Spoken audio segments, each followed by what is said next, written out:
Right, hello, a special welcome especially to all the children from two schools, Betty F. William and Pendleton Elementary Schools, somewhere in the vastness of the great United States. It's wonderful to have you with us for the next 45 minutes. And you are looking there at a buffalo bull. And I just remembered, as I said, good afternoon to you in a very enthusiastic fashion. I thought, well, it's very unthinking of me, very nasty and not particularly sensitive. This old buffalo bull's had a hard life, and there he is lying in the mud. Now, you can ask us any questions you like during the course of your little lesson here. And you can do that by asking your teacher what's going on, and she will then send through a message to me. It'll come to my ear, and then I will do my best to answer it. Now, my name is James, and I'm going to be in the bush with my friend Jamie, who's on foot. She's going to be walking around on foot. And then we have Tristan, who's also going to be driving around, and I think he's looking for some elephants at the moment. But we'll see what we come across. We never know what there's going to be under the next bush, and so we'll see what happens during the course of our very special afternoon safari. So like I said, my name is James Henry. And that buffalo is very fast asleep indeed. And we'd love to hear any questions that you might have during the course of this afternoon. Okay, let's go back to that muddy, muddy wallow there. Isn't that lovely? Doesn't it look comfortable? It's about 82 degrees Fahrenheit out here at the moment. That's 28 degrees Celsius. So it's quite a hot day. And can you believe it? That's in winter. We're in our early parts of our winter, but we're still in winter. And so it really is a very gorgeous early winter's day. And this buffalo is so relaxed. He's gone fast asleep. You can see his eyes are shut. And he's breathing very slowly. And eventually, when it cools down a bit, he'll get up and he'll move around and he'll go and get something to eat, some grass. That's what they eat out here.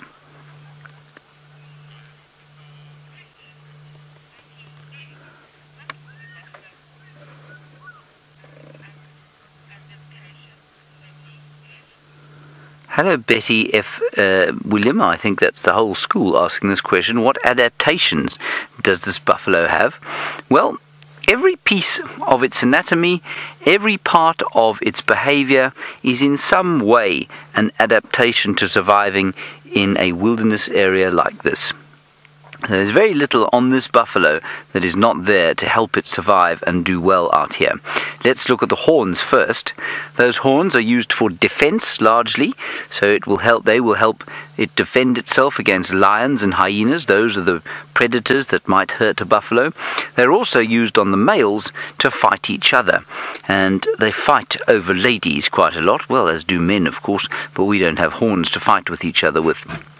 You must never fight over ladies. That's what the men are. That's what the horns are for.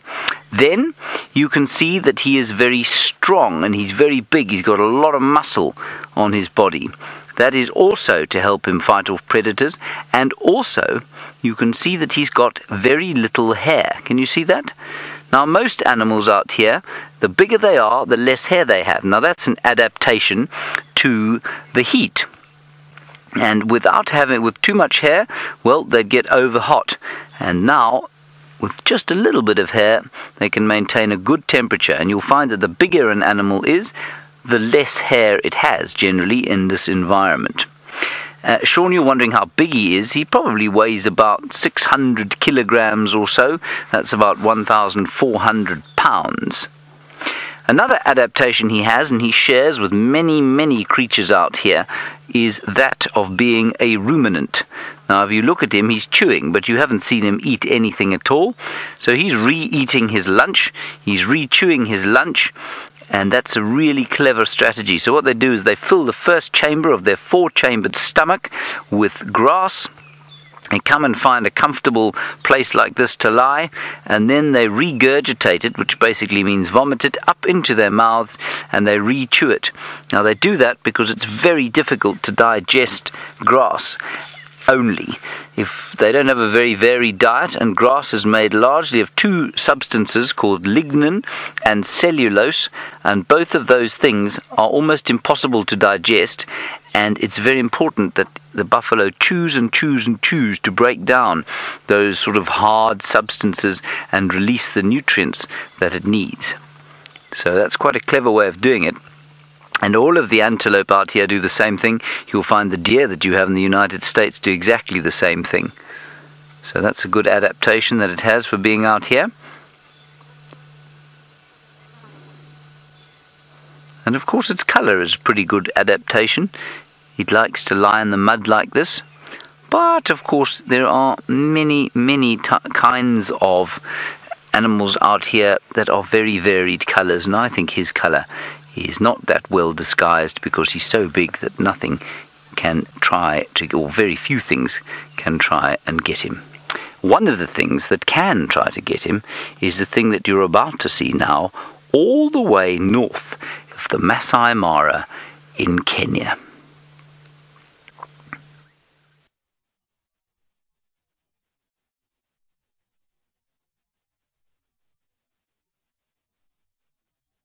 Key fishes, you get to go on safari in both South Africa and Kenya on the same day. So a big welcome to our schools. Remember to send you questions.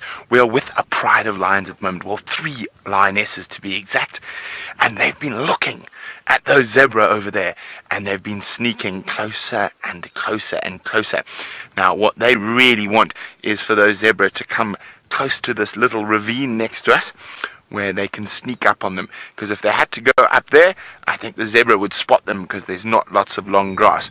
So there's one lioness off hiding in the grass. We can't really see her here.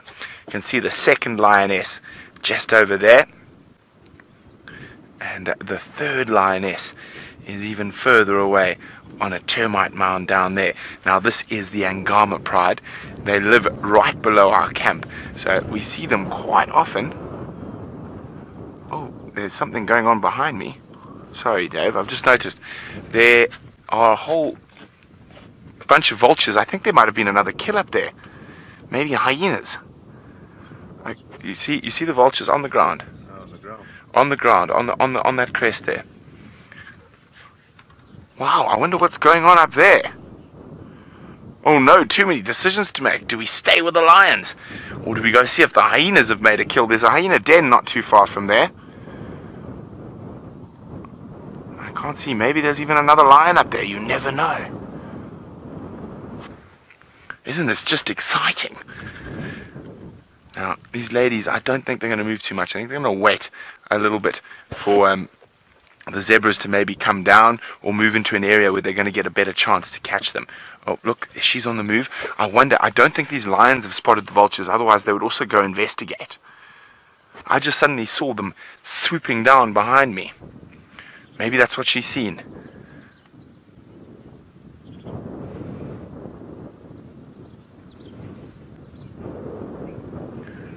Hi, Betty S. Betty's wondering why the lions aren't hanging out together. Well, Betty, it's because they're hunting. So they're stalking in different zones. So if an animal happens to run away from one lion, the animal might accidentally come into the lion. You can see how she's keeping her head flat, moving through the grass. I'm going to have to move the car, because she's going to go right behind us. Hold on.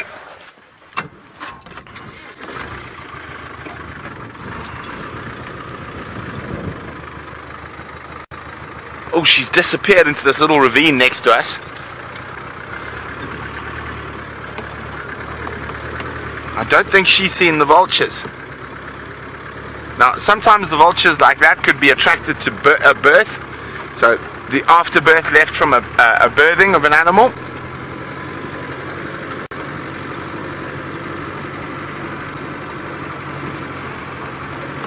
Look out for holes, Dave. Lots of warthog holes here, or aardvark burrows. We don't want to fall into those. How are we looking? All good. All good. Let's just go a little bit further down here.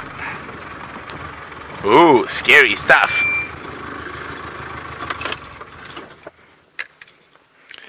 Hi, Isaiah. Isaiah's wondering, do male lions ever hunt? And yes, they do, Isaiah. So I'm just trying to see what those vultures are up to. Now, they do. They spend a lot of time away from the females, so they do hunt quite a bit. And it's one of the biggest misconceptions that male lions don't hunt. they spend a lot of time on their own away from the pride, and sometimes they might even have 4 or 5 prides that they are in control of. So they will move between the different prides, and while they're moving, they will hunt, and often they can catch much bigger things than what the lionesses can. So they are much, much stronger, so they can take down things like hippo and buffalo all by themselves. Hi Sean. Sean is wondering, how fast can a lion run? Well Sean, their top speed is about 21 meters per second, but they can't keep it up for very long. It's normally only for about...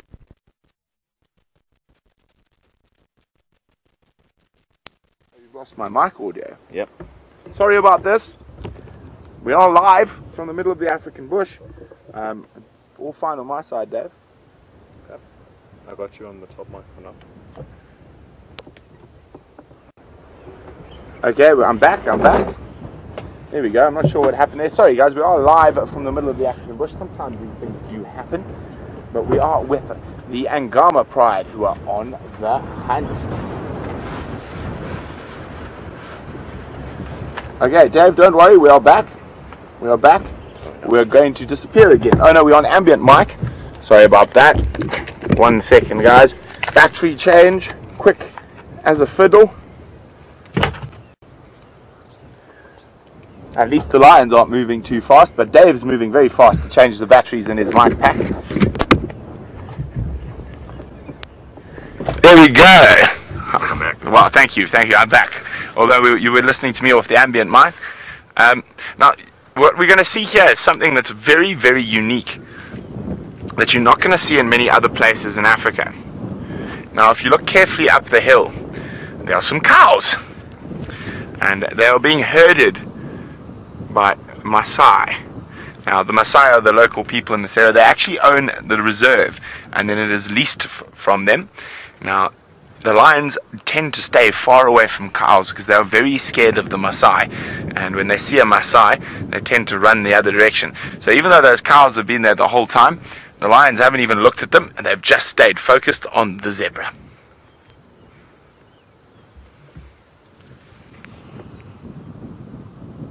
And now, as it starts getting later in the evening, the Maasai are going to take their cattle back up to the top of the hill where their villages are, and they'll put them in a fenced, safe area, and just in case the lions forget that they're not supposed to eat cows.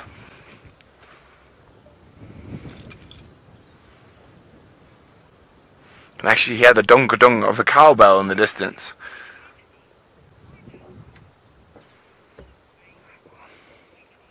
Kennedy's wondering, why don't female lions grow manes? Well, Kennedy, it's quite simple. They don't have to fight as much. A male lion grows that mane because it protects him when he's fighting. Also, it can help him avoid a fight. Now, that sounds quite funny. So, if he's got a big, bushy mane, it might look quite scary to another male lion, so he might run away instead of fighting with him. But it's mostly there to protect their neck, head, and throat when they are fighting for territory with other male lions. Oh, there's also some impala coming down. The impala might move closer towards where the lions are sooner. There they come. Isn't that cool? Well, everything's still quite far away at the moment, so what we're going to do is we're going to go have a quick look what those vultures were up to up on the hill. But while we do that, Jamie has got a creepy crawly with 8 legs to show you.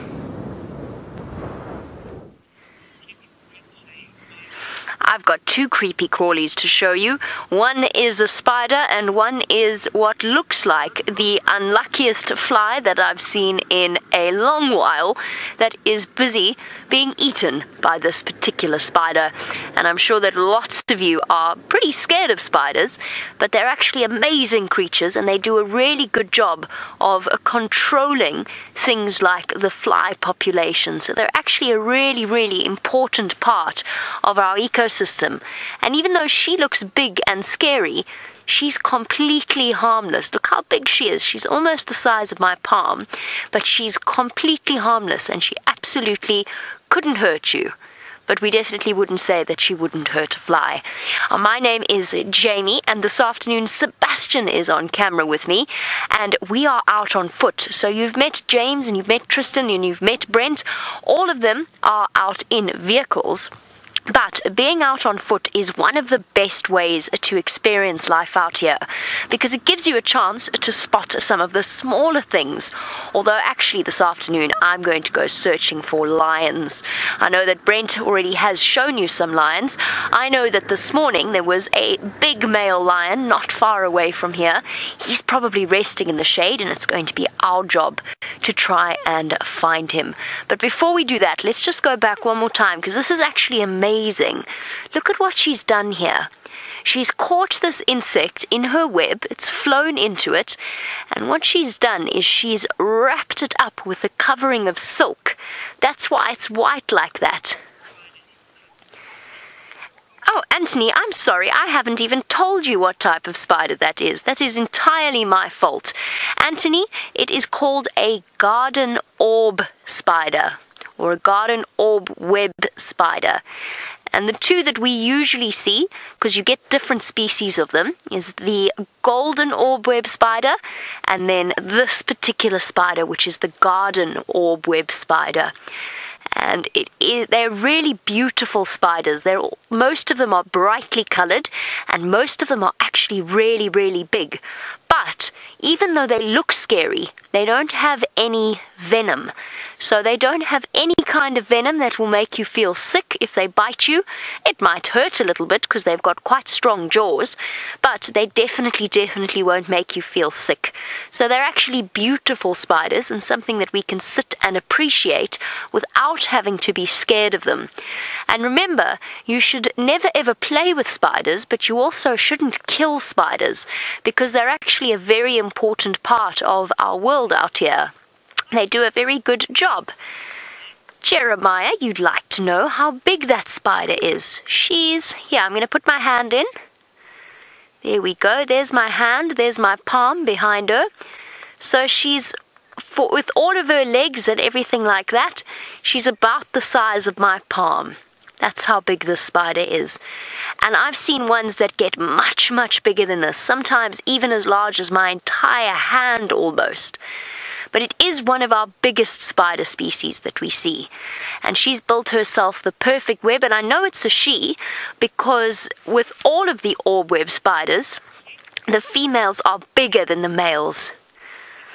And yes, sometimes, Jeffrey, spiders eat other spiders. I remember how I said that sometimes, or not sometimes, always, the females are bigger than the males. Sometimes she will even eat the male spider of the same species.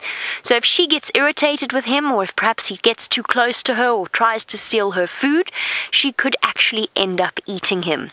So spiders do eat other spiders. Some spiders even hunt other spiders. They're not too fussy about what it is they do. Now, I think she's actually busy eating her fly. Not her spider, sorry, her fly. She's busy munching away on it, and she's sucking out all of the juice, using her strong jaws to suck out all the juice from the fly. And that's a good thing, in a way, because it means she gets food, and before we go into our dry season, when all of the spiders disappear, it means that she will have enough food so that she can go and lay some eggs somewhere, and next summer we'll get a whole load of new garden orb web spiders. So even though they're scary, and a lot of people are scared of spiders, they are special. Xavier, you want to know how many eyes does it have? I have recently learned it has 8 eyes. So you and I, we have 2 eyes. Most people have 2 eyes. Of course, some people can't necessarily see out of both of their eyes, or either of their eyes, but spiders have 8 eyes, and that means that they see very slightly distorted images, and we'd be quite confused if we happen to see those things. But it does mean that they've got a very good idea of just how far away things really are. This is very cool to watch, but I do want to go off in search of this lion, so we're going to leave our spider. In the meantime, Tristan has found something very large for you.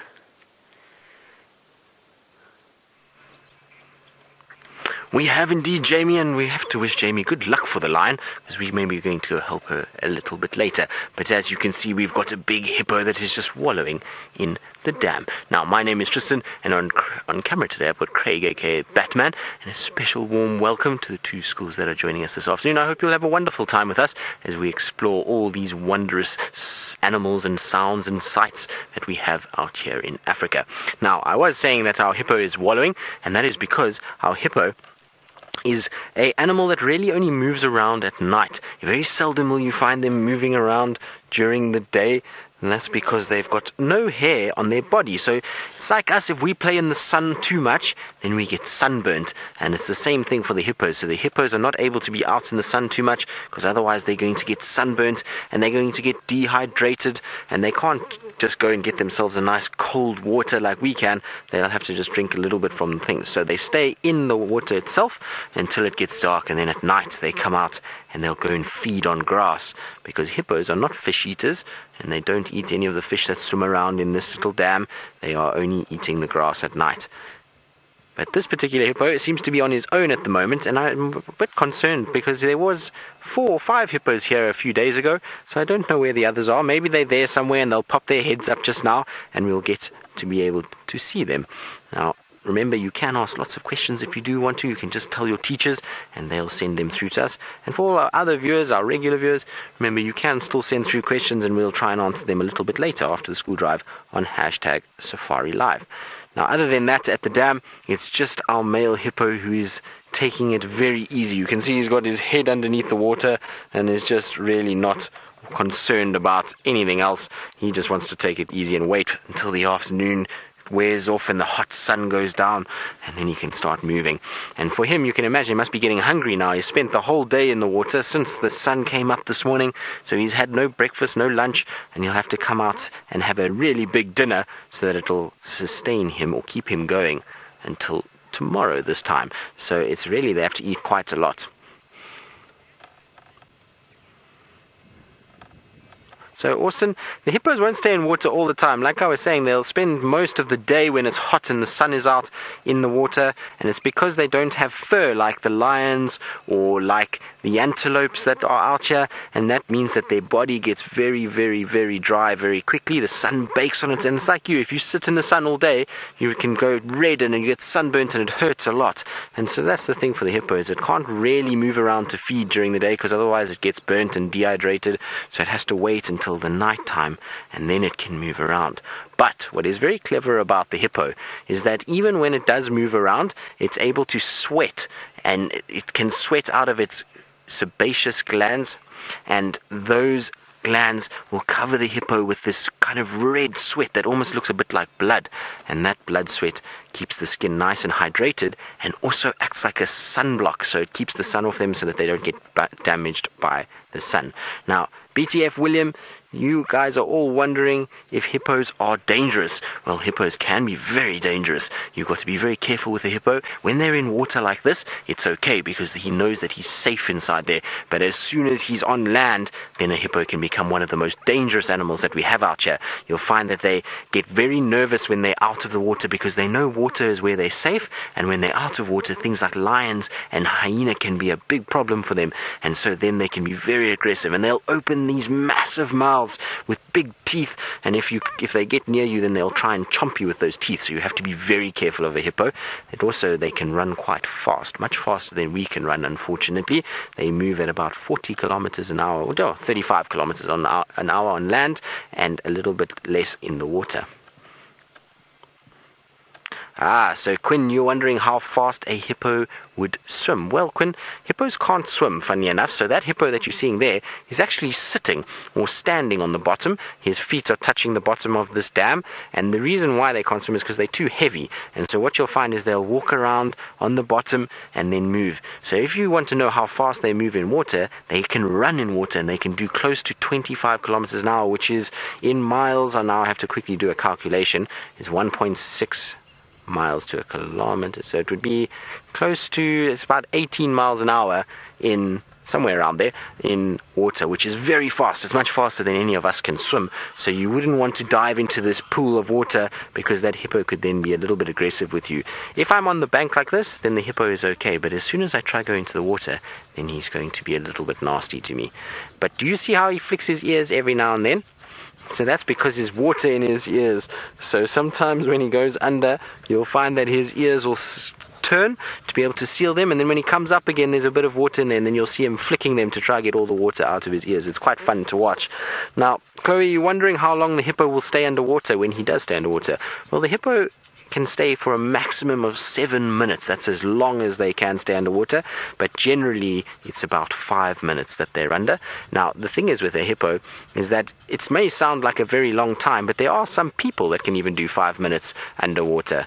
Now, Craig, I don't know if you can see, there's a beautiful little yellow bird here that's sitting, and it is a very pretty, oh no, it's flown away, but we've got a little yellow-fronted canary that's sitting there, and they have such a beautiful song. It's just in front on the edge there. Oh, it's flown away. Okay, sorry, Craig, don't worry. It flew away, but it was a little pretty yellow bird. Right, we're going to sit with our hippo a little bit longer and see if he doesn't maybe decide to move a little bit. And while we do that, James has managed to find the largest land animal in Africa. Very special sighting we're having here, everybody. A whole herd of elephants coming down towards this mud wallow. Elephants love mud. And the most interesting thing about this elephant you can see in front of us, the big elephant, is that she has no tusks. She is tuskless. And that's not a very common situation for elephants. It's quite unusual.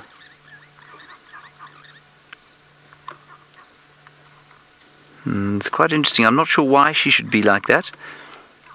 And they love throwing mud on each other and on themselves. It makes them feel cool. It helps them to get rid of ticks and things like that. And they're going to have a wonderful wallow in the mud here. I must also tell you that there are monkeys. You might just be able to hear them shouting. Monkeys going...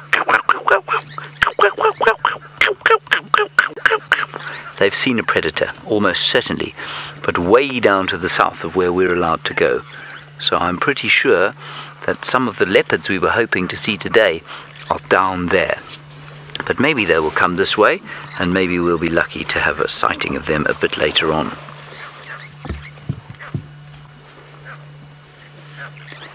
Isn't this special? The little ones there also love the mud a little bit like human beings love the mud, I suppose, when they're that age. I wonder if you love swimming in the mud. I certainly used to. I still do sometimes, you know.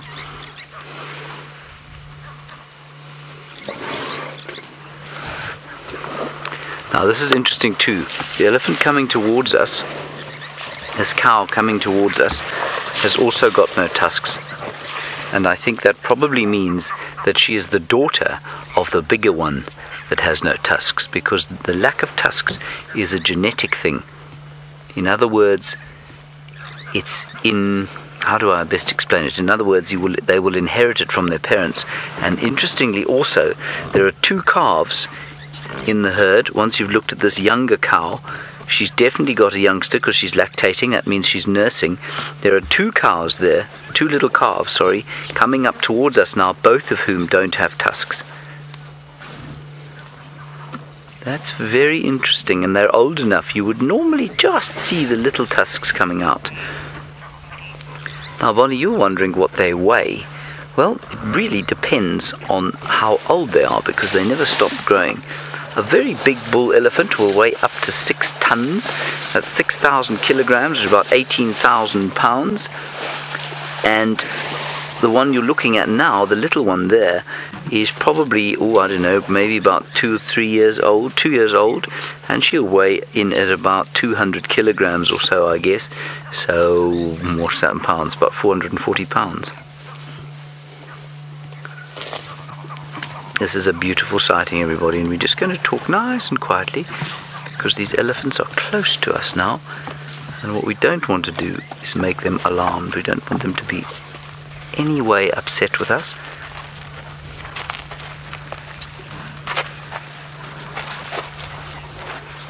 And Dakota, what a very good question, of course, because lots of people people want to know how long they live, because for us as human beings it's always nice to know how long an animal lives, because we like to compare it with how old we get to.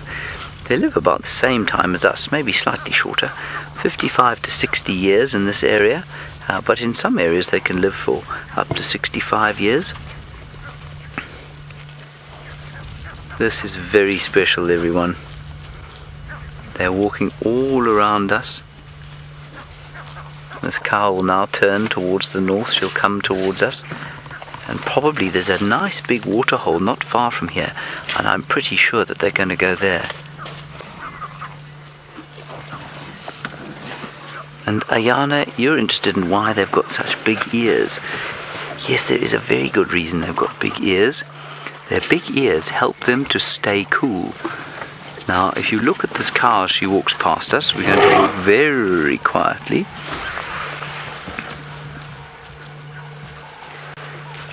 And you can see that there are veins in her ears.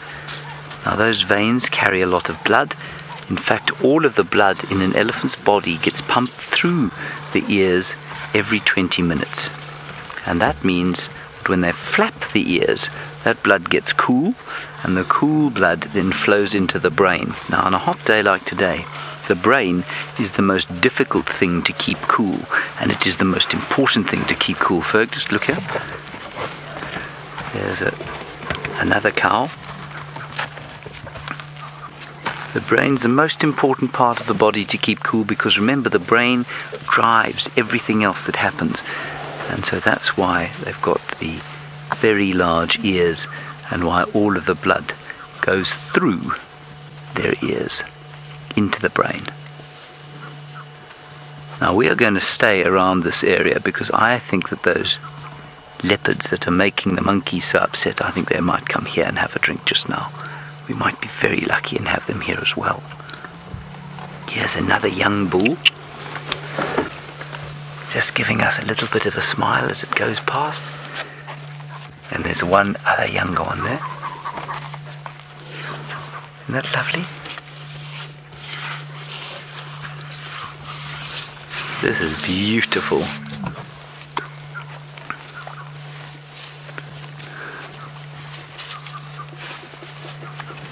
Oh, look at all the mud. They love the mud. It makes them feel nice and cool. Well, now we can talk a little bit more loudly, because they've moved off a little bit. But we're going to move closer to the big water hole there and see if they don't go there.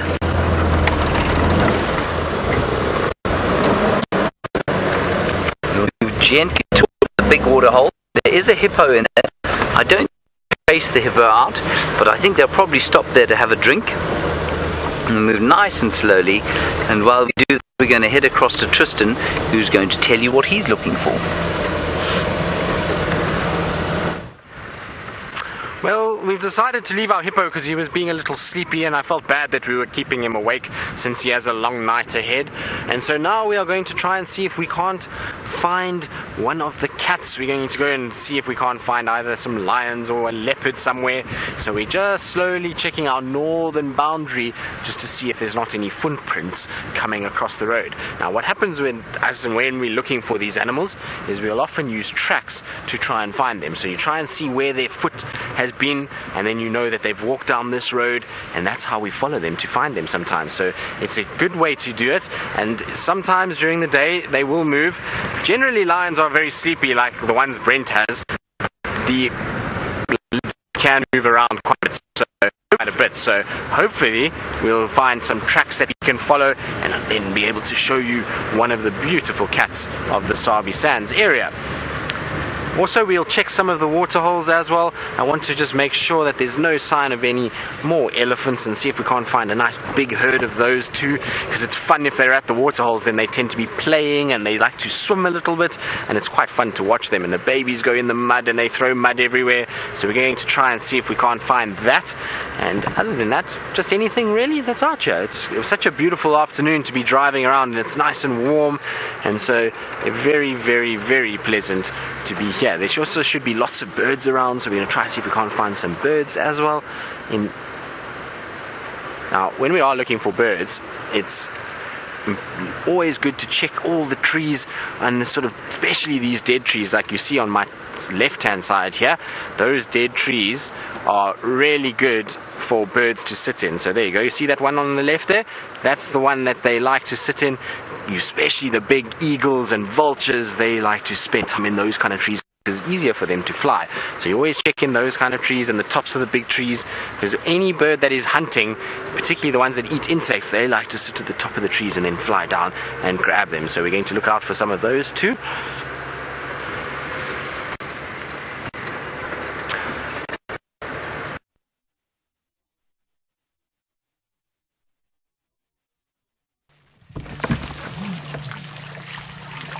Look everybody, the elephants are having a drink. It's beautiful. Just wonderful stuff there. Now this water obviously is much cleaner than the water in that very muddy pan, and that means that the elephants will be happy to drink it. Now, normally they will even go to the lengths of digging a great big hole in the sand to try and drink from. But this, they seem to think, is clean enough for them at the moment. And while we look at them, I'm just going to scan the trees and the bushes to see if perhaps there was a leopard close by here, because it's been a hot day and there was a leopard close by here this morning. Matt, do you wonder how close we can get to them before they will get afraid and run away?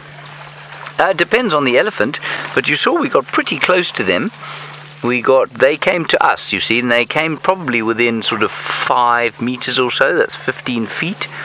So they didn't mind that. Some elephants will come right up, they'll touch and smell the vehicle. Normally though, Matt, that's only possible if they come towards us. If we get that close to them, they will normally move away, and I would say that distance is probably about 60 feet before they'll start to move away.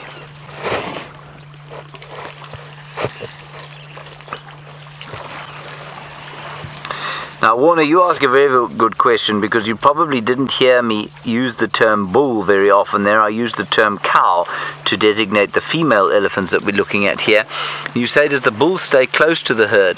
The big mature bulls do not stay close to the herd, Warner.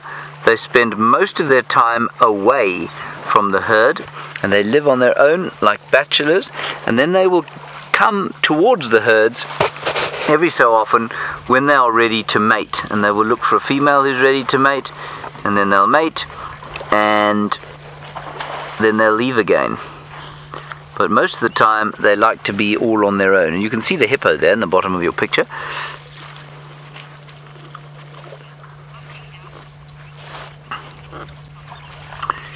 Now, Amir, you're wondering if hippo and elephant would fight. It's entirely possible they would fight if there was a situation where there wasn't enough water. So I have seen elephants chasing hippo, and it's not really a fight so much as a hippo being chased away. And I've seen hippo having nasty confrontations with elephants when the water runs out and the hippos try and stay in the water and the elephants want to drink, then they'll come and sometimes chase the hippos out.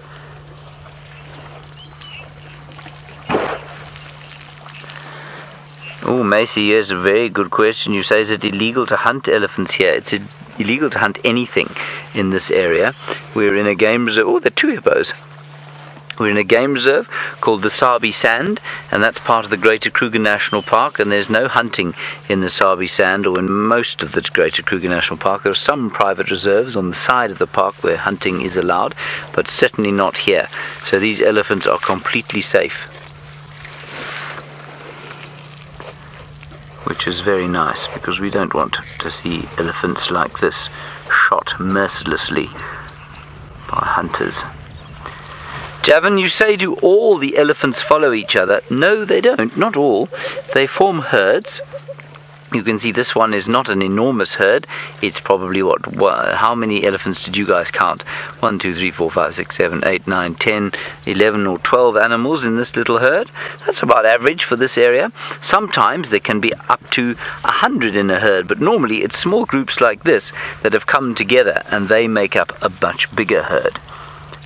And they can go all over the place and they don't always follow each other at all, no.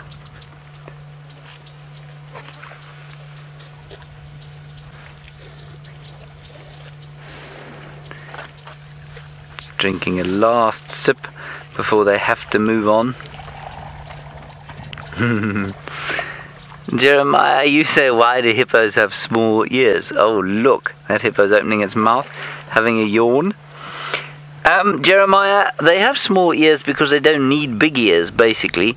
We were talking about adaptations, and you will find that small ears like that are all they require. They don't have to. They spend most of their time in the water, which means that listening out for predators is not something that they have to do. Now, you must remember that every organ and every adaptation that any animal has a cost to it. It's difficult to maintain. So the enormous ears of an elephant, for example, or the enormous ears of a wild dog, are expensive to make and expensive to maintain in terms of nutrition. And so if you don't need them, then you generally won't have them.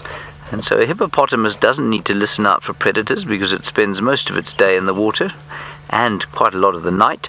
And because they're so very big, even when they're out of the water, it's very unusual for something to try and attack them, and that's why they don't really have big ears. And Jolie, you want to know how many elephants there are on the earth? I think, that there are about 100,000. Now, before you think to yourself, 100,000, that's a lot. 100,000 is a very small number of elephants compared with how many there used to be. There used to be, by some counts, well over 1 million elephants in Africa at one stage, and then human beings came into the area. Well, in fact, settlers came into the area from Europe and started shooting them for their ivory. Also, of course, there's been a whole lot of human activity associated with agriculture, so we use a lot of the land that elephants used to use to live in and to farm in, and so there are only probably about 100,000 left, if that. Now, just think about this. I know that sounds like a big number, and I know you guys are between 9 and 11 years old, so really big numbers are probably quite difficult for you guys to understand at this stage of your mathematical lives. But 100,000 is a minute number compared with the number of humans there are in the towns even that you guys live. So I'm not sure where you live, exactly where your towns are, but I guarantee you almost certainly there are more people in your hometown than there are elephants in the whole world, which I think is quite sad. And elephants, you want to know, sorry Xavier, you want to know when elephants leave their parents? They leave normally round about, well, the bulls leave when they're about 13 or 14 years old, up to 17, somewhere around there. They'll be chased out of that area or out of the herd by their mothers and by the big females. And the bulls, at least the cows, never ever leave the herd. The cows stay with their herd forever and ever. And that means that all of the cows in a herd are normally related. And you saw there, of course, that we saw the tuskless cows, one of them bigger than the other. It was quite likely that one of them was the daughter of the other. I'm just going to watch these elephants because they're quite close to where we had the leopards this morning. And I'm just going to watch carefully. That one there was shaking her head a little bit. And they will not like it if they see a leopard. If they see a leopard, they'll be very upset. And they'll tell us by going... So we go back there and see if we can't have a look at what she was getting a little bit upset at.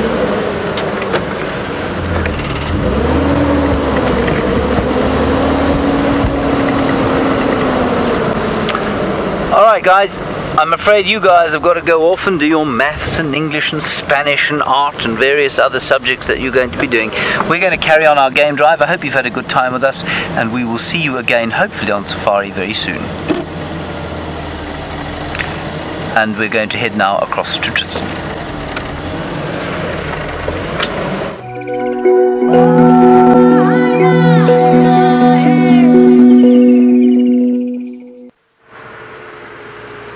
Well, that was the end of the school drive, and it's always so great to have the kids with us in the afternoon, so it's been an absolute pleasure to have them, and hopefully they learnt lots from the elephants and the hippo and the lions and Brent and the Mara.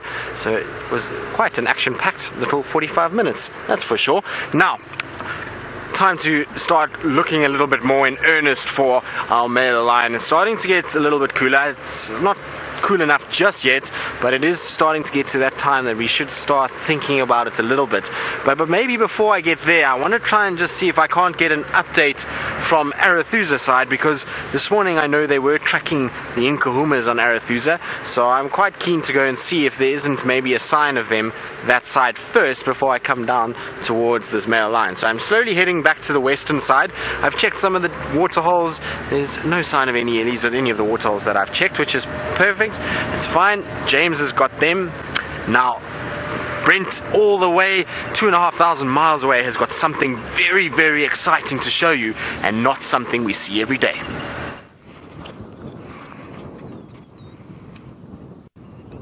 Look at this, guys. This is not something you get to see every day. We have got a spotted hyena feasting on a spotted hyena while being watched by a group of triple skirchies. And there we go. The giraffes have come in and they're just curious to see what's going on. So they've walked in to have a look. Now, this is definitely not something we're going to see every day.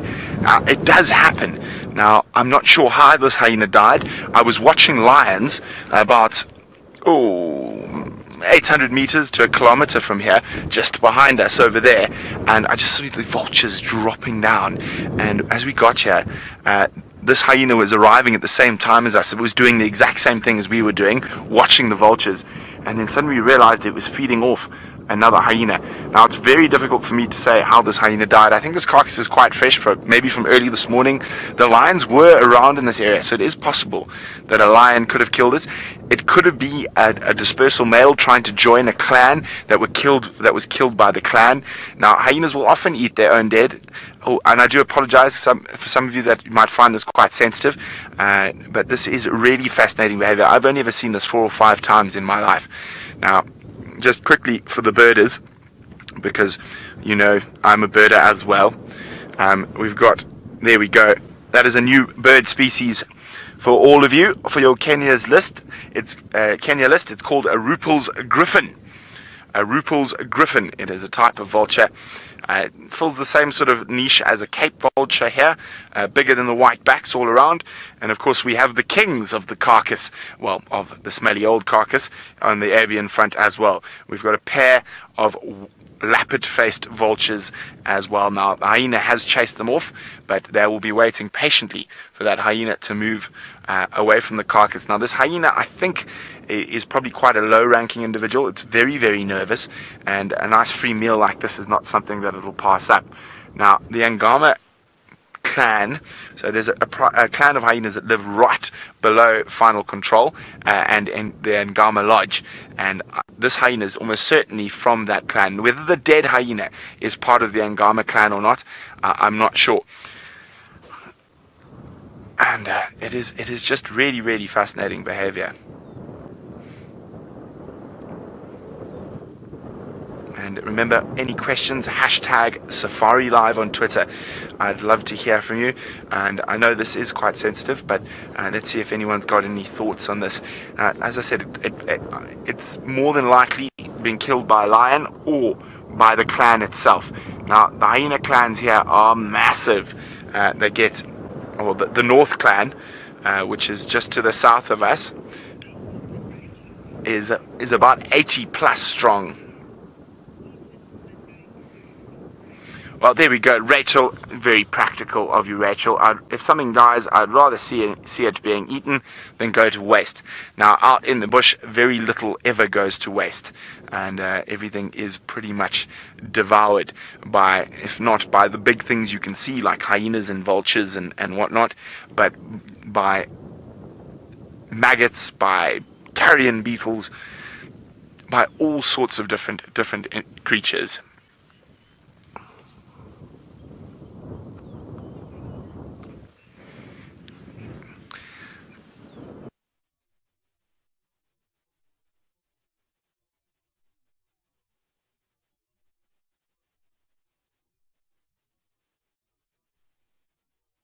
Actually that bad.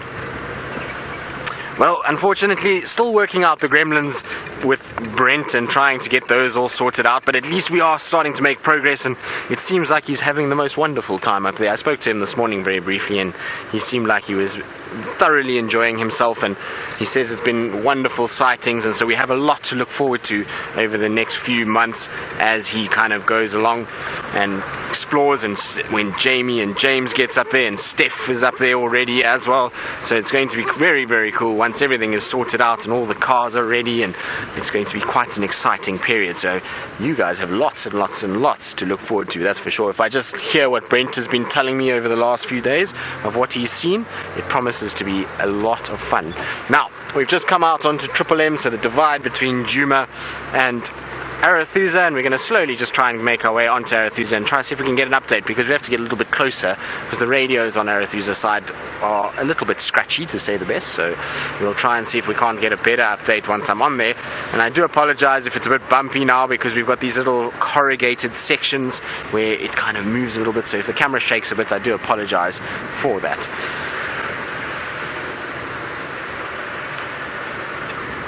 Now I just want to check around this drainage line very, very carefully, just in case there isn't any more tracks for those Nkuma females going in and out like what we had the other day. And so while I do that, I believe Jamie is also looking for lions, and let's see how she's doing.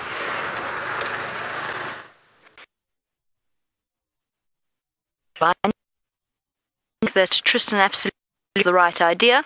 The only tracks we found, though, are those of elephants.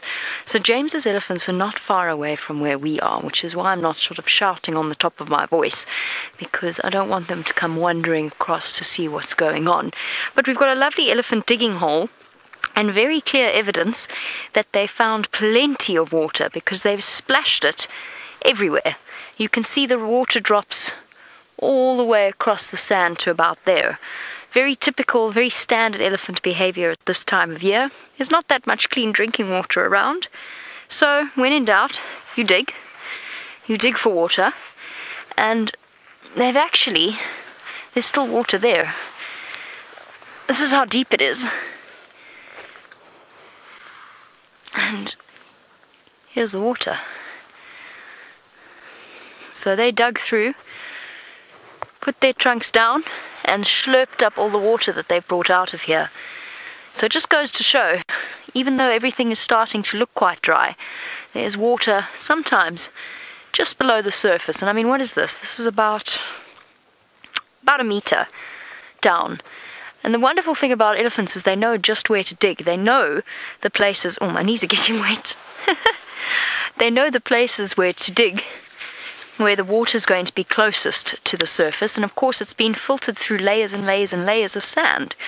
So it's actually really very nice. It's clean water as opposed to the, let's face it, somewhat murky, somewhat mucky water of, say, Twin Dams or around that area.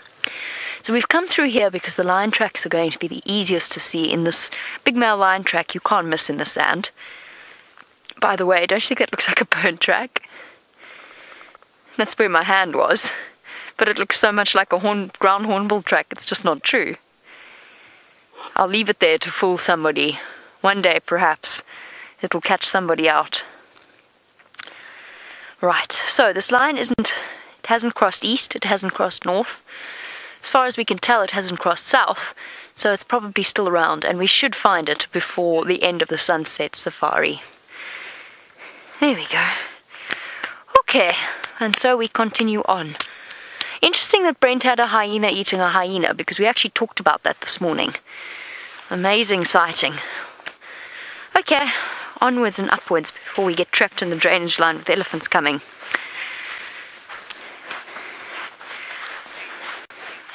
And the wonderful news is that Brent is back up and running again. He's found signal somehow. Let's head back over to him.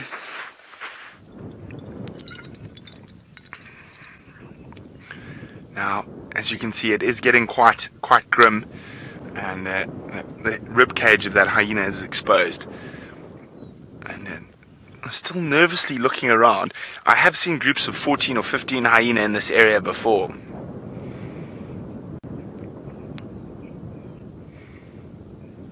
Hi, Francis in Israel. Francis wonders, why don't the vultures attack the hyena to steal the kill? Well, Francis, very simply put, because the hyena will bite them, and one little nip from a hyena's massively powerful jaws will be the end of a vulture's life. It won't be able to fly after that. So that's why the what? What's the matter? He was just on the move.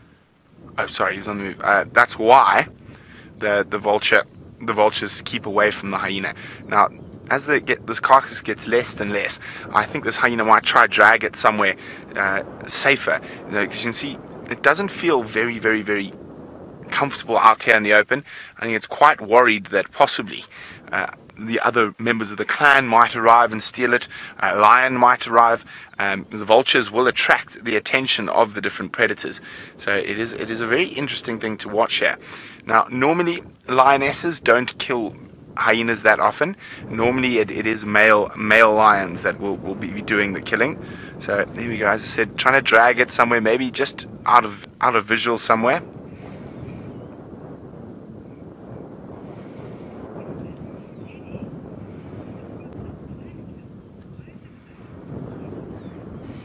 Now, Judy's wondering, if this hyena was killed by a lion, why is it available for hyenas? Well, lions will sometimes eat a hyena, very, very seldom. They have to be really hungry. I can't imagine a hyena's too tasty. Where are you off to now, hyena with hyena? Now, another fascinating thing about the hyenas in this area, they're actually smaller than the hyenas that you will see at Djuma. And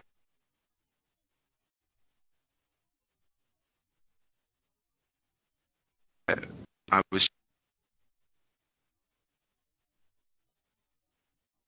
the bigger the hyenas get, so I found that very interesting.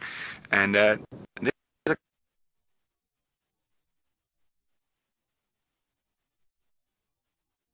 gone again. Are we gone? Are we live? Oh no, we're still live.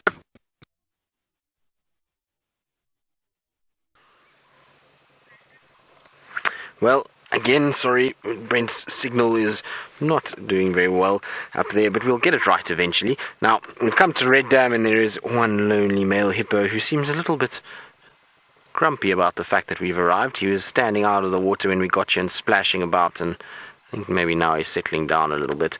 It's not the best waterhole for a hippo to be in. It's rather small at this stage, and really not... You can see it doesn't even cover his back properly as he tries to go underwater. It still kind of sticks out, so it's not really that deep either. So you'll find that he's probably going to use this just for the day, and then he'll be out and feeding again over the next couple of days into somewhere better for him. Now, the problem with that we have is that after this drought, a lot of the water holes still aren't great in terms of the amount of water that they're holding, and the number of male hippos that are around far outweigh the number of water holes, and that's why we're seeing sort of this situation where a hippo is unfortunately stuck in a waterhole of this size. It's because he's got really nowhere else to go. So he's been pushed out of other waterholes by bigger males, and it means that he's now got to spend his life in solitude in something like this. Now, this particular waterhole is going to probably start drying out unless it's pumped again.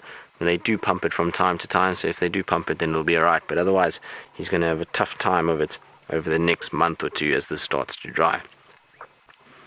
So weird to see it like this, because I remember in 2012 that this waterhole at one stage had 12 hippos in it, and the water was all the way up the side. So you see where there's that kind of ridge at the top there? That's where the water came around, all the way around like this in 2012. So it was really deep, and there was 12 hippos in here at one point, and it became almost like a dam itself. So just to see it in sort of shallow, muddy wallow now, it's very, very strange. It doesn't kind of feel the same at all.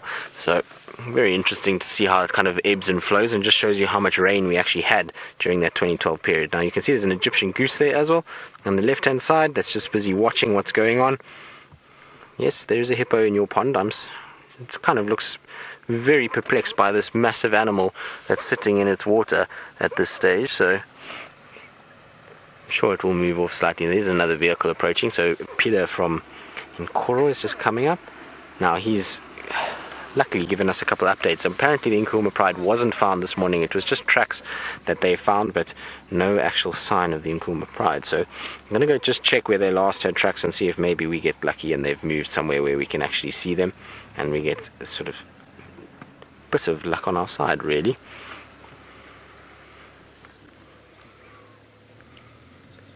Now, just trying to see if there are any other birds hanging around. I don't see any oxpeckers. Sometimes we'll see oxpeckers sitting on these hippos, but none of those. The only other bird that I can actually see is a blacksmith lapwing on the shade on the other side there, is just hiding out.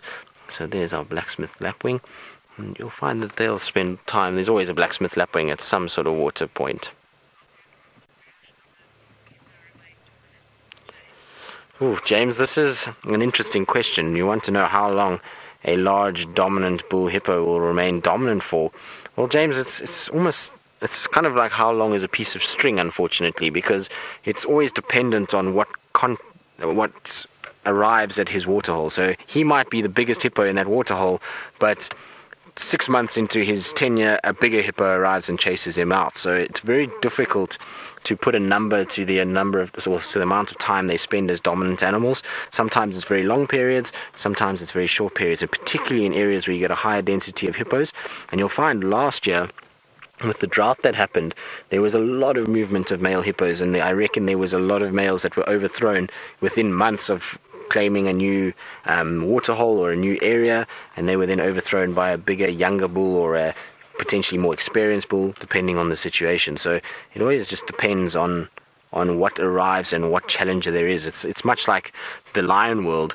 You know, we say that lions typically are dominant for sort of when they're between sort of 6 and 10 years, but if, let's say, we have the Birminghams and now a coalition of 9 males arrives here and chases the Birminghams, it can happen. So it depends on the competition that is around them, and this year the competition will still be quite high because there still isn't that many big water holes around, and there's still a lot of water holes that are going to dry out, particularly the ones that haven't received great rainfall or in areas where they've got a lot of moisture loss. So this dam is one of them.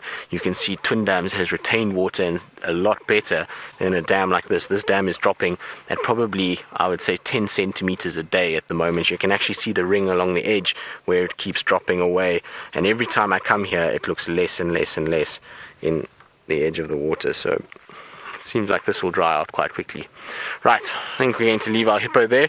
He seems to be having a little slumber. He's gone underwater now, and we'll carry on and see what else we can find. Like I say, I want to try and give myself a bit of time with the Nkahuma tracks in case there is good signs for them, and then we've got at least a little bit of light to try and find them. And wouldn't it be great to have a Birmingham boy arrive back this morning and then to find the Nkahumas in the afternoon? It would be a lovely way to finish today, for me at least. What do you think, Craig?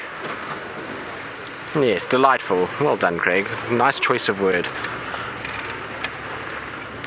Now, I just want to try and see and check 1 or 2 areas first. While I'm here, I might as well just have a little look for Shadow as well. This is all areas that she likes to inhabit, and we know she was on that kill recently, and Jamie had the frustrating day trying to find her and get into the sightings. And so while I'm here, I might as well just have a little scan, check some of these little water holes. You never know.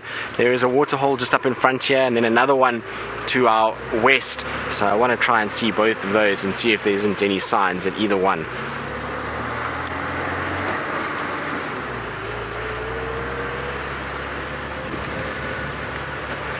So like I said, I'm going to go check those water holes, and while I do that, I believe James is still on the lookout for Tundi and Tumba, and I hope he gets lucky this afternoon. I am indeed still on the lookout for Tundi and Tumba and anything else that we have around here, and I haven't even made any comment about the fact that we've had, lions, hyenas, vultures, giraffe, all manner of other things from the Mara. How wonderful. And very good, of course, that we were able to broadcast it today.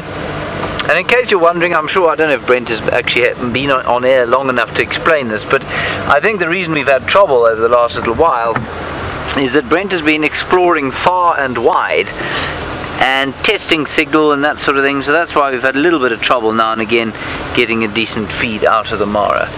Hopefully that will all be sorted very soon indeed. We're driving very slowly along this road, seeing if we can't come up with Tundi and Tumba. I did not find any tracks of them going to the south of the reserve, so I don't think they've gone there.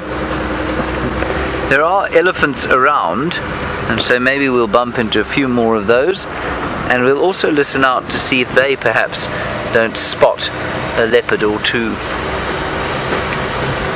I'm convinced, well, not convinced, but I think that the monkey alarm calling I heard to the south was either perhaps the monkey spotting the lions that we couldn't find this morning, or Shongila or Hosana further to the south, because that's round about where they have been.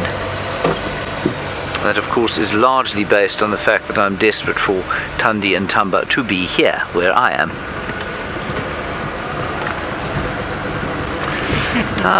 Now we have a question from a company called Africa Revealed. Now, I don't know if any of you know of this company or not. It is Africa's premier travel company, of course. I'm not giving it a punt because it belongs, of course, to Byron Sarau, who is clearly bored at home, tweeting through in his company's name, and he wants to know which presenter is missing Byron the most. One thing I can say with absolute certainty is that the presenter talking to you now is definitely not that person, I think. I mean, Byron I've spent a lot of time around, and you know, small doses enough. Small doses of Byron are just plenty. I'm, of course, being very facetious. Byron, I miss you dreadfully, and I wish you'd come back immediately. It's just not the same here without you. I'm quite impressed that he's watching the show. It means we must be on our game.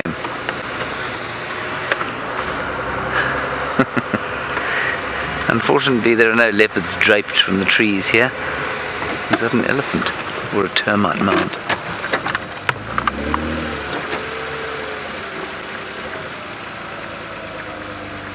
I thought I spotted an elephant through here, but I don't think that I did. Let's keep going. I'll tell you what we'll do. We'll head along towards Treehouse Dam, see if anything has popped out there, and then come back into this area. It seems to be quite full of elephants and fun things, and you know, who knows what's going to pop out during the course of the day. Jamie said, you know what, Jamie said this morning that she felt like it was a leopard day, and then she had two leopards. So I'm going to say that I feel like it's a leopard day as well, and then I'll see knobthorn trees only.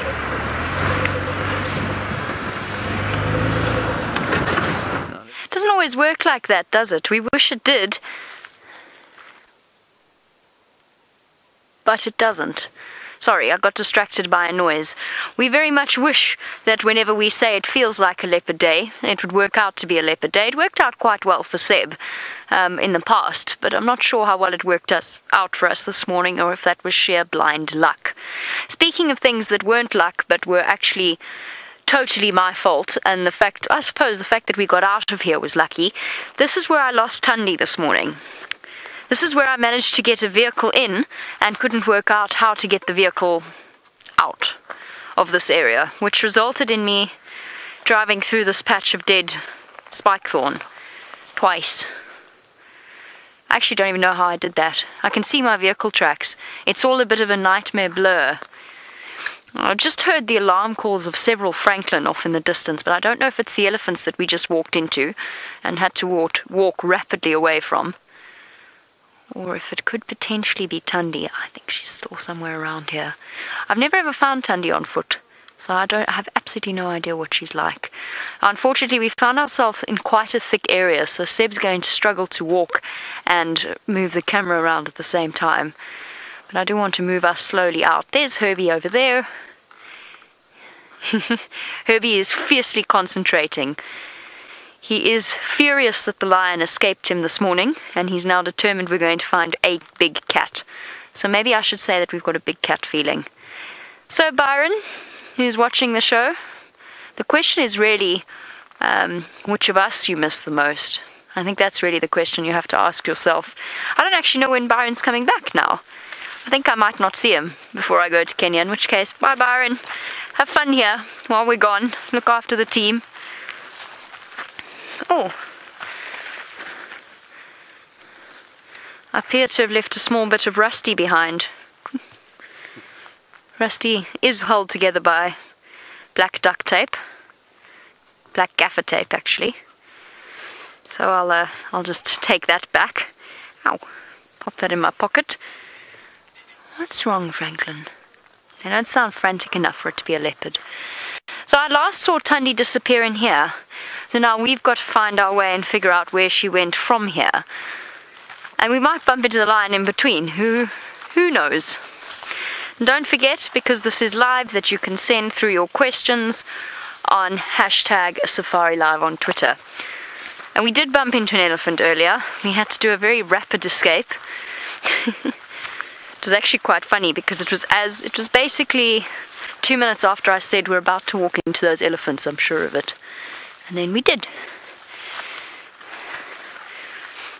And then he got a serious fright and ran away from us, which I'm quite sad about. I was hoping we could put him on camera. This was the part where I got really stuck. I couldn't work out how I'd even made it up here, because on either side there are drainage lines that are basically impenetrable. And I came from that side, and I somehow wound up getting out that way. And I'm not sure how we did it without major injury to either... Well, Rusty's got a bit of a bent bumper, but that's okay. Rusty's bumpers were bent anyway. I don't feel too guilty. Can you slide through here, Seb? I'll show you where I went down. Herbie's just busy checking for tracks, so I don't want to walk all over them. This is where I managed to get out. You can see my tire tracks. This is where I managed to get out. It's quite entertaining, really. And I couldn't go that way, so I just went down. Oh, fun times. Now that I really look at it, it's a wonder we didn't get injured. We didn't. We were all fine. Even Rusty's okay. Rusty doesn't even have a flat tire. Ah, Herbie's picked up on her tracks. Well done, Herbie. I've basically been nattering at you.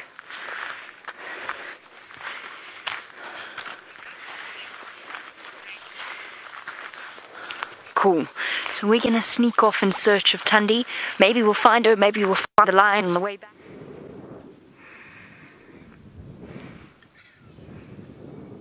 The hyenas have moved away, and the vultures have descended. The lappet-faced vultures, the kings of the carcass, have actually had their fill and moved off, and so has the Rupel's griffin. And now the whitebacks are getting stuck into what's left of that hyena. That hyena moved off with a whole leg. That's where it went off with a whole leg of the poor deceased hyena. And I just keep wondering if it's going to come back, but I haven't seen any sign of it coming back yet.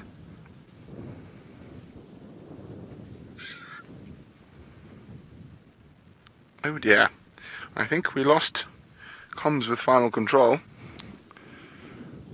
Now, well, I'll just keep nattering away then. When Final Control gets hold of me again, remember #SafariLive. Oh, here comes the Rupel's griffin. Remember, that's a new bird species for a lot of you. Look at that, you can see that very distinct yellow bill. Oh, no, I don't know. What is going... Oh, there we go. Hello, follow Final Control. Final Control is back with me. There we go, but there we go. The Rupel's griffin coming back in there. And you can see it's much bigger than the whiteback vultures. It looks like it might get hungry again. It's thinking about stalking in and trying to dominate on the carcass. This hyena carcass is disappearing. There we go. Look at him go in. Look at that. See how it spreads its wings to keep the whitebacks away. It is physically much, much bigger. Oh, here comes another Rupel's. You can see the shadow. Boom! Another Rupel's has just landed. And another white-backed. Now, oh, here we go.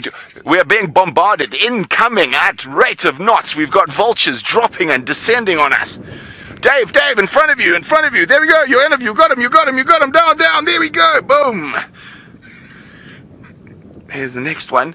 So I think there's going to be a little bit more action around the carcass now as some of the hungrier and bigger vulture species arrive. And still more whitebacks also coming in. You can see that whiteback very prominently there as they open their wings to land. Incoming whiteback. Love it when they have the undercarriage out.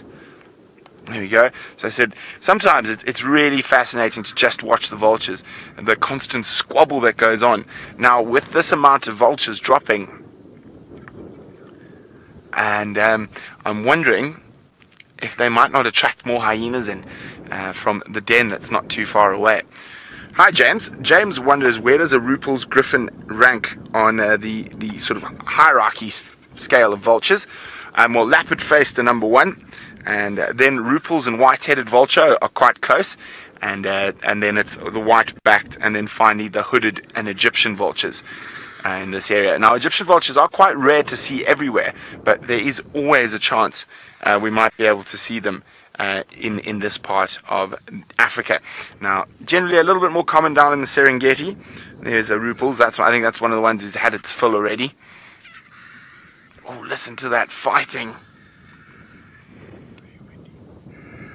We're sorry about the wind, and we can't really control that. Incoming. Boom, whitebacks.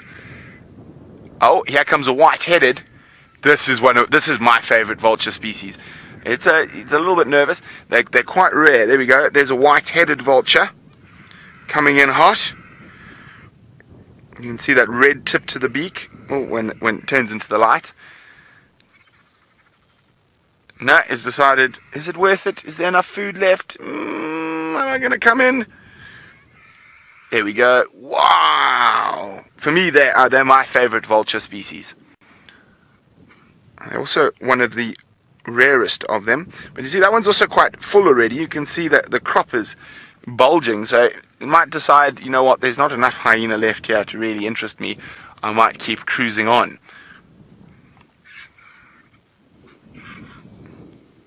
That was so cool. I really like the white-headed vultures. I'm trying to keep my eye on the sky, see if we've got any more bombardment due, but it doesn't look like it at the moment.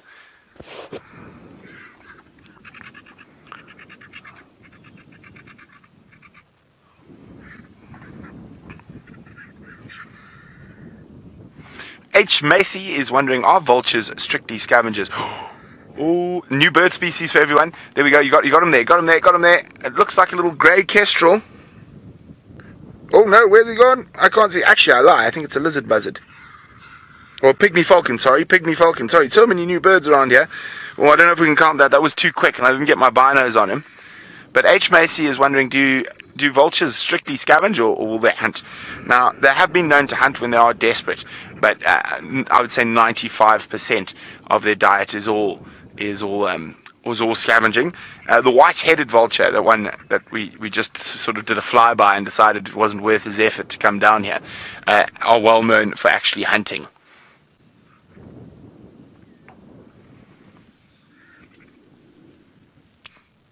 Isn't this absolutely awesome? And there we go. And then if you keep coming out wide, you'll see the expanse of the Mara. Now, as I said, I was following lions earlier, but I've been keeping an eye on them as well. And here we go. You can see dotted with balanites trees and shepherd's trees. Very, very beautiful. The Mara River in the distance. Now, the lions are still, they have not moved from where they were. And you got them there. Oh, incoming leopard! Let's hope it's a hungry one. I'll show you where the lions are just now. But if this leopard face is hungry, look how it marches in. And that's all dominance displays. Now, there are other leopard faces here. So, it probably has to be a bit careful. You never know about the hierarchy. Oh, another big leopard face coming in by the looks of things. Now, of course, they live in pairs. So there we go. Leopard face wars. Out of here. Isn't that cool? Now, where's your backup? There were two. There we go. So that leopard face looks like more interested in fighting with the other leopard face than actually coming back to feed. Now, Beverly's wondering, how do the vultures incoming low, Dave? Leopard face, the one that just chased the others off the carcass. There we go. A mean looker. Oh, boom. There we go. Bang! Oh, ho, ho. Take that, white back. The boss is back. Now, Beverly's wondering, well, how do the vultures know where the action is? Well, Beverly, they have incredible eyesight, and they'll actually spot the carcass from very, very high up. But then once one vulture descends, the others will actually keep an eye out and spot the other vultures and keep descending. And that's how they actually find out where the carcass is. Now, watch how that leopard face is not letting anyone else near the carcass. And if anyone does, he will use that powerful, there we go, just like that, powerful beak to try bite them. There we go.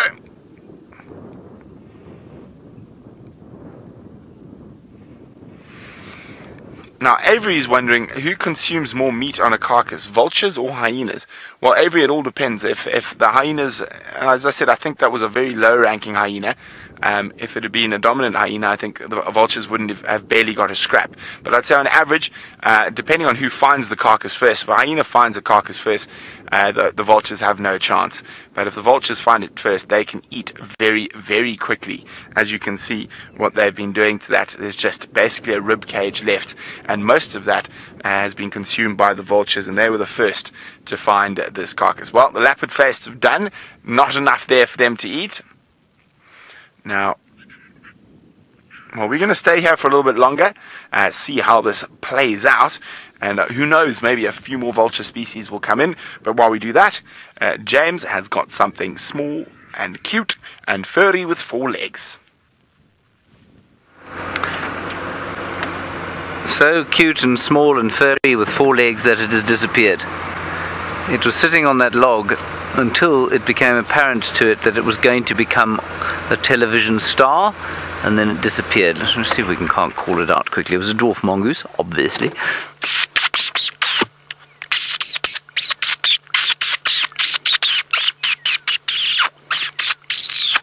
It was perched so beautifully on that log, and unfortunately now it has decided it doesn't want to be on TV. But you can see they are around, because if you go to the right-hand side of the tree there, you will see a hornbill. Can you see the hornbill? Zoom in, center frame. A little bit to the right. That's it, keep going. There we are. And the hornbills, of course, enjoy spending time with the dwarf mongoose. They provide security detail, and in return, the mongoose turn over things and expose delicious nuggets of food out here for them to eat. He's sitting on a fairly toxic plant there, called the Strychnos madagascarensis, or the black monkey orange, which has got a nice edible fruit, but the seeds contain strychnine, which of course, well, it's very, very poisonous indeed. We're going to ease our way down. I've come back to Twin Dams. I have found no sign of those leopards crossing the road here, so I think they're in here somewhere. We may or may not be lucky. Jamie and Herbie are around the area, so they might find them. So we'll have one last look here, and then I think we'll probably move along, if that's all right with you.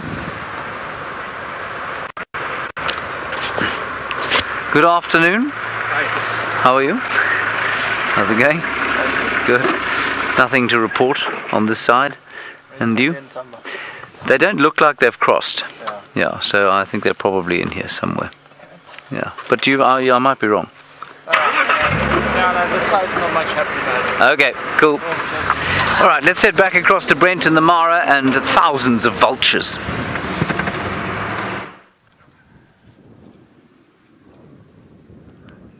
Okay, look at this. Another leopard face has just arrived and chased all the other vultures off, dominating the carcass.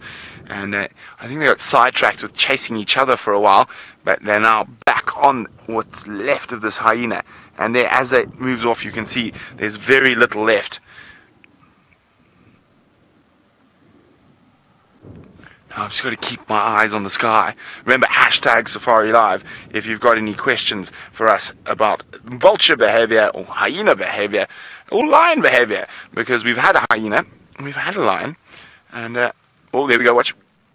Whoa, I thought he might jump onto one of the whitebacks to teach him a lesson, but I think, no, decided there's not enough food there, time to move on. It's just awesome how they can cruise off like that. I almost wonder if there's another, oops, sorry Dave, bit of action going on the other side of the valley. Aaron's wondering, what are the chances of seeing an Egyptian vulture in the Mara? Just hang on a second, Aaron, I'll get to you. Is there another kill on the other side of the river? I mean, the other side of the valley. I just need to check. Oh, Leopard Face coming back in. No, they got confused by a tawny eagle on the ground. So they might come back. Here we go. So the leopards are... Oh, boom! Look at that. Takedown of the white back. They are definitely the kings of the carcass, the leopard-faced vultures. Oh! Getting aggressive. So it's quite difficult to say which one this in. I think we've had like 5 or 6 different leopard-faced vultures in and out of this hyena carcass. Look at that. That's an authoritarian walk if I've ever seen it. Doesn't that remind you of a school principal stalking down the corridor, cane in hand, ready to deal out a lashing? Oh. There comes the next one.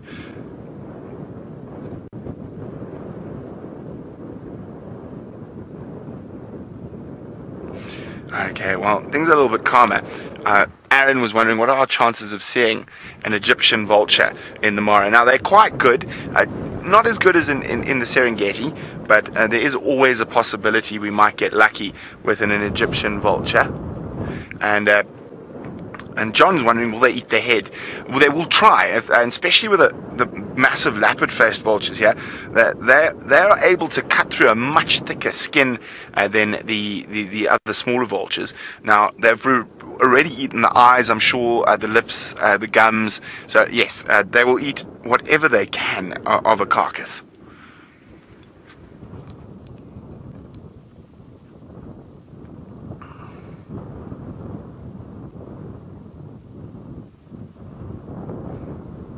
Okay. Now I'm going to sit with these vultures a little bit longer. I'm still keeping my eye on the lions that are fast asleep in the distance. But while we wait to see what happens next year, I'm hoping a few more hyenas come back in. Let's go across to Tristan and some pachyderms. Cancel, we are back with us. Don't worry, I'll show you where the lions are. How's that? Okay, let's go across. Dave's going to show you where the lions are. It seems like Tristan found a gremlin or 3. Okay, there we go. A little bit to the left, Dave. A little bit to the right, Dave. There we go. There's a sleepy lion in the distance. So, it's quite nice, this open, vast open plain. I can watch, ooh, baboons. I can watch all sorts of things from up here with my binoculars. See the baboons down in the valley, okay? And you can see the other game drive vehicles down there. Now, drop to the right. Zoom towards that tree at the bottom, a little bit to the left, a little bit more to the left. There we go. Oh, no, what are those? We've got warthogs there. Now, where are the baboons gone? The baboons are a bit more to the left. Nah, don't worry, they're moving too quickly. There we go. So we've got some little pigs. What else can we see from up here? On our vantage point, I can see an elephant. Can you see the elephant? Okay, a little bit to the, you got, oh, that's a different elephant, but an elephant nonetheless. So we can see quite a lot from up here at our vantage point. Now we're sitting up nice and high, surveying the massive expanse of the Masai Mara, but it sounds like Jamie's digging in the dirt. I'm not digging in the dirt, but something was, and it looks to me, judging by the shape and judging by what it was after, most likely to be a porcupine, because it looks as though it was after these roots over here. Oh, there's quite a bit of spider webs in there, which means that it's not all that fresh. But I think it was a porcupine rather than something like an aardvark. It could have been something else, actually. I take that back. I'm looking at the size of the claw marks here. That was a big foot. It was a big claw. I wonder, and there's dirt scattered on either side. There's dirt over here and there's dirt over there. Which makes me wonder if it wasn't a honey badger looking for something like a dung beetle ball, perhaps. And I found this in there as well, which is a thin, long white hair. I suppose it could have been dropped there at some point by something else, or perhaps blown in by the wind, but I suspect it was probably from the culprit. Aardvarks don't really have long white hairs, neither do pangolins. Porcupines actually do, potentially. Not all of their hair are those horrible sharp spikes. Some of it's actually just hair. They do actually have hair on them. It could also, of course, be a honey badger. And like all animal hair out here, it's very tough and very coarse. You don't really find an animal here that is silky, soft and smooth and gorgeous. They all have coarse hair because the hair serves a purpose and it needs to actually be quite thick to keep the exoparasites out. Of course, it would be really nice if it belonged to our lion. Are you sure Tristan saw a lion? Did you not all just have some kind of giant collective imaginary experience? Because so far I don't see any evidence of this particular lion. I've climbed onto every termite mound. We're in the block where he disappeared, and what I mean for our new viewers by block, it's the patch of bush between the roads where there's no roads, and we have walked all the way through, and we cannot find this lion. We don't know where he's gone. You get this feeling as a guide when you start to wonder, you start to second guess yourself, and you start to wonder if you haven't missed track somewhere and you're busy searching for an animal one side and it's actually all the way on the other side of the reserve, possibly potentially even in Orpen or Skukuza, somewhere in the Kruger. I don't think that's the case though. I mean, we can't, between the four of us, because I had Herbie on the front of the vehicle, between the four of us, we surely cannot have missed tracks. Whew. I have to tell you a secret. Amanda gave us high tea for lunch on the basis that we actually didn't have anything else much left in the fridge. It's the day before the food order arrives. She made us the most delicious cake and lemon tarts and biscuits covered in chocolate, and I got onto such a sugar rush. It just was served as a reminder that I'm not 10 years old anymore. Like a 10-year-old at the birthday party that runs around and then goes to sleep. My system doesn't seem to cope quite as well with sugar. Hold on there, Seb. That's Seb just did a full spin. I assume you saw that because he was trapped quite spectacularly on that acacia. I can hear somebody's voice. Is it Tristan James's? You know those vultures that you saw with Brent? The Wild Earth team is kind of vulturing around this area along with several other guides because we're convinced this lion's here. We just don't know where. Much like I'm convinced Herbie's somewhere here. I just am not entirely sure where. It's a stickler's cross with something. It's a bird. So one problem with walking at this time of day, if he's to the west of me, he's going to be very difficult to see because the sun's in our eyes. That's definitely not one of our vehicles.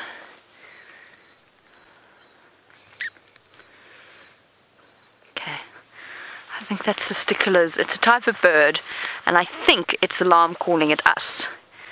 There's a hole.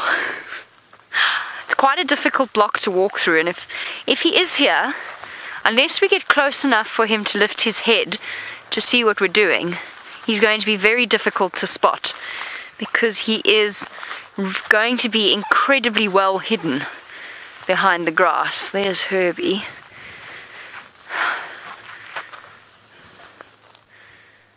These guys are off-roading. They are off-roading. Do they know something we don't, Herbie? Huh. Are we about to walk into an established sighting? That would be interesting.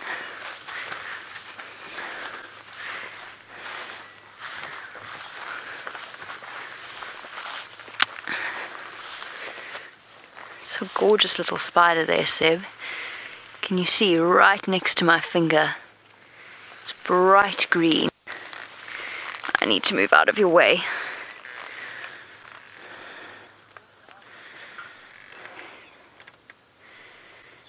Where'd he go? I think he just ran away. Oh, sorry, Seb. That was my fault. I was distracted by the The off-roading. I think she's back on a leaf here. I think she is too. But like green on Green on green. It's not gonna... Okay, green on green, spider's disappeared. Luckily, Tristan's got something much larger, and it's enjoying some time in the mud.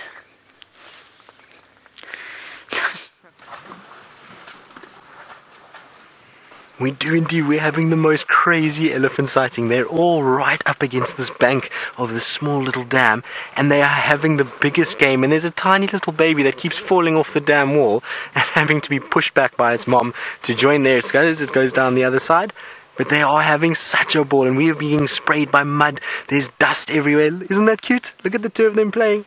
So you see it keeps trying to climb up, and then the others push it by mistake, and then it falls. But look at that picture. Isn't that sweet? Amazing. These guys have been so cool. Now we've been struggling to try and find some sort of reception, so I've been moving back a picture, and I'm so glad we managed to find something, because this little baby, cutest little elephants ever. And you can see how they're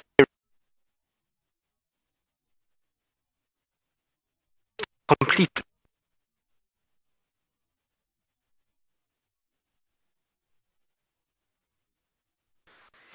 Oh dear, it seems as though we've lost picture, and we're going to come wandering along in the direction that is terribly unfortunate timing, because we were just about to have a conversation with Tax and Funuti, his tracker. He's chatting away. Carry on, Herbs, we'll go this way.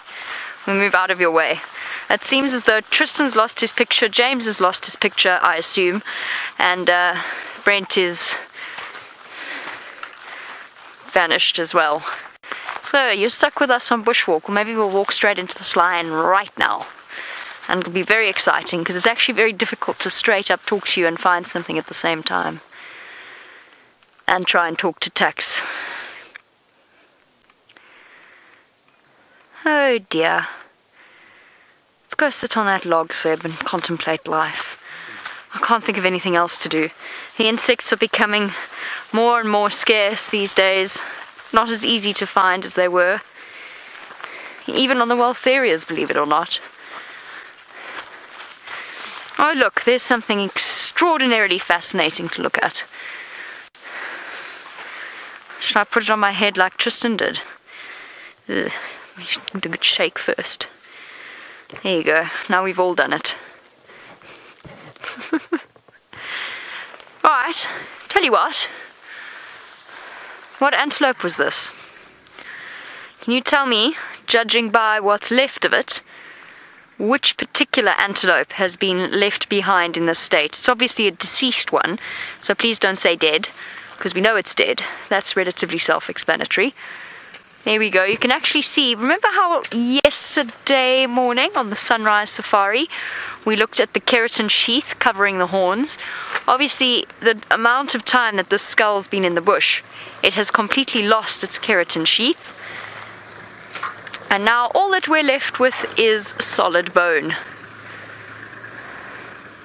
And the hyenas have chewed on the ends. You can see where it's been rubbed smooth. What antelope was this? Hashtag Safari Live on Twitter. Herbie? Herbie knows what it is.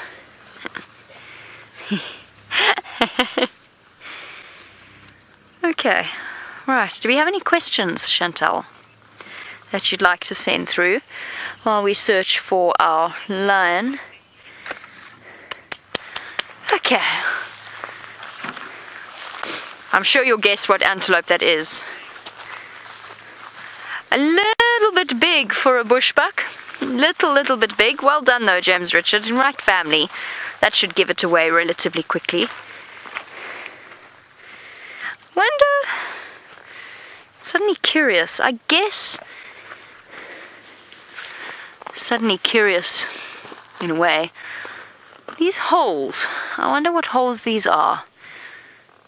I wonder if they're... I don't think they're termite holes. I'm talking about the large ones, but we can talk about the antlion holes in a moment. I'm talking about the large holes. There's no ant paths going between them. I wonder what made these, because they seem to be... I wonder if they're all connected. They're definitely not baboon spider holes. And they seem a little bit large for antholes. I guess that's what they have to be. But I'm not 100% sure. These, however, I absolutely do know, are the conical pits of antlion larvae. So in here, I know James has showed you many times under the microscope in recent safaris, the funny little creatures that live inside of them.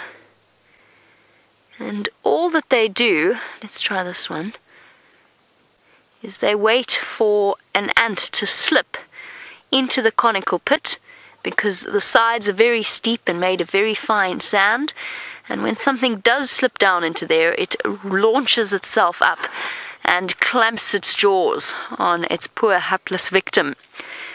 And it's so interesting that something so ugly and actually quite, in a way, sinister, I mean, they're very cool, but they are quite sinister looking with their massive jaws, turns into something really, truly extraordinary, beautiful at the end. Hello, Herbs. What's coming? Aha! There's a buffalo coming. An elephant coming. I misread his body language. Okay, we're going to go. Bye-bye. We'll send you across to James and his squirrel.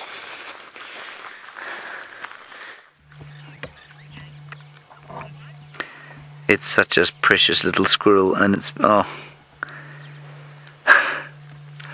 There it is. There it is. It's been sat in the fork of this tree so perfectly, just like the mongoose did. There it is. It's going up. Up. There we are. Beautiful light on our little squirrel. He's having a very pleasant afternoon. We saw him running along the road. He got a bit of a fright from us. Decided we were very terrifying indeed. Now he's... you can see him completely relaxed there. There's another one coming up the other side. It was kind of sat in the same fork that we originally had this one. Let's just keep on our one there. You got him? I thought he was popping out there. I think that is such a cool shot. Now, we've come back to the sort of Twin Dams area on account of the fact that I am psychologically unable to leave here, because I feel very strongly that Tundi and Tumba might come back. But at least we are having some nice squirrel sighting. He's gone straight up. You're probably not going to see him now. There. No, you will. Keep going. No, won't you? There, he's looking at you. There he is. And I will tell you, we had the most wonderful elephant sighting, and we lost all signal, so we couldn't go to him, or you couldn't come and see what we watched. A young bull digging a huge hole in the sand, and no matter what I did, I couldn't induce this car to produce a signal, I'm afraid. It's very sweet, that little squirrel, isn't it? Okay, we're doing one last pass through Twin Dams, and then we're going to go somewhere else. Not sure where yet. We'll check Baboon Pan, just to the south, and then if we don't go somewhere else, I think Fergus is going to get off the car and leave.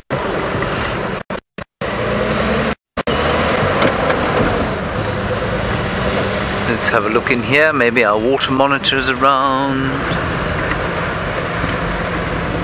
I've heard no reports of what was making those monkeys so upset earlier on.